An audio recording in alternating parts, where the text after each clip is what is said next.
Mengapa di sebagian umat Islam, khususnya di Indonesia, wabil khusus Indonesia sebagian besar, terutama ulama-ulama kampung, kalau mau sholat tuh usolinya kenceng banget. Usolli. Bahkan ada yang usolinya tuh beberapa kali. Usolli. Wah. Apa maknanya? Kalau sampai berulang-ulang tidak bagus, karena itu was-was. Itu was-was ya. Jadi di dalam kitab Syarah Safina, Asy-Syaikh An-Nawawi Al-Bantani menyatakan, kenapa usolli? Usolli itu belum sholat. Jadi jangan dianggap itu sudah melakukan sholat. Bukan, masih di luar sholat. Liyu'awwinal lisan lil qalbi, untuk menolong kekonsentrasian antara lisan dan hati. Kalau Rasulullah mah nggak diragukan lagi, orang yang sudah betul-betul menghadap Allahnya tuh mau sholat tuh betul-betul. Kalau kita kan masih lihat pot bunga, masih lihat dinding, kompor belum dimatiin, warung takut ada yang beli, banyak itu, takut ada tagihan, banyak itu. Sehingga ketika Allahu Akbar itu betul-betul kosong, tanpa kehadiran Allah di hatinya. Kan rata-rata orang termasuk kita begitu sholat itu, tidak ada keyakinan betul bahwa kita sedang sholat berhadapan dengan Allah. Bahkan dari wudunya saja sudah lupa. Padahal wudu itu adalah muqaddimah untuk khusyuk kita dalam sholat. Ya, wudu juga kosong dari Allah wudu tuh. Cuma cuci muka, cuci tangan. Maka Ali Zainal Abidin itu cucu cicit kali Rasulullah ya. Kan Rasulullah Fatimah nikah sama Ali, Hasan, Husain punya Ali Zainal Abidin. Dari Ali Zainal Abidin punya Syekh Abdul Qadir Al-Jailani, terus ke bawah sampai Habib Rizik, sampai Quraisy Shihab, sampai mana itu walau alam lah, pokoknya itu darah-darah. Tapi Nabi sebetulnya waktu hidup masih mengatakan, seandainya Fatimah nyolong maka tidak akan termasuk, itu adalah keluargaku, ya potong aja tangan walaupun dia anak Nabi.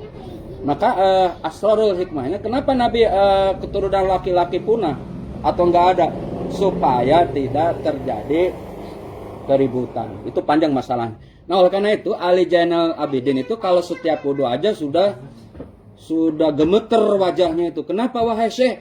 Yang ini kan mau sholat, mau menghadap Allah. Itu dari wudunya. Lah kalau kita wudu ngobrolin comro, ngobrolin rokok belum beli, itu kita termasuk si Abah Syukur. Kita. Jadi dari wudunya aja kita sudah kosong gitu maksudnya. Nah, yuk kita belajar dari wudunya.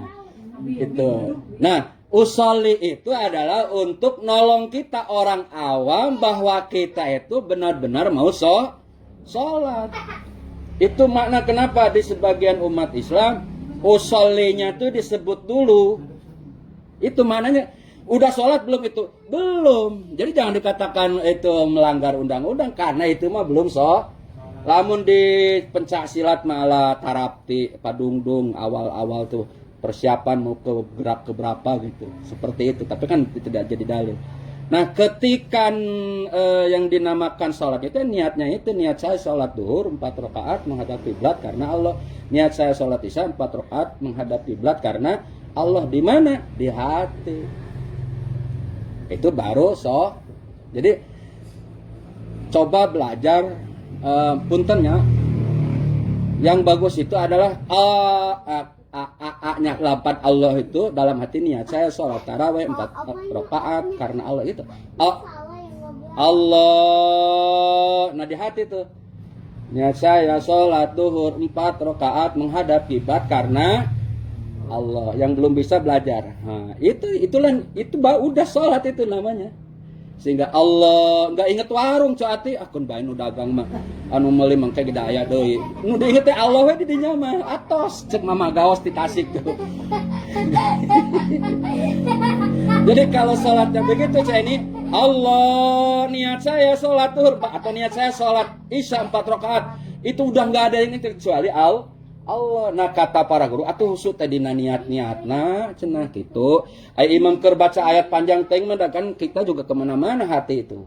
Kebanyakan. Terus bagaimana atuh solusinya? Isi dengan zikir Allah, Allah, Allah dalam hati, jangan dalam lisan. Kalau tahu arti yang dibaca mah alhamdulillah itu lebih bagus. Jangankan keluarga Mang Rahmat juga kalau seluruh ayat artinya tahu mah enggak juga. Kecuali yang betul-betul apa. Itu satu ya tentang usoli. Jadi jangan lagi diperdebatkan. Kenapa? Oh, ternyata untuk supaya kita siap-siap bahwa kita itu mau sholat.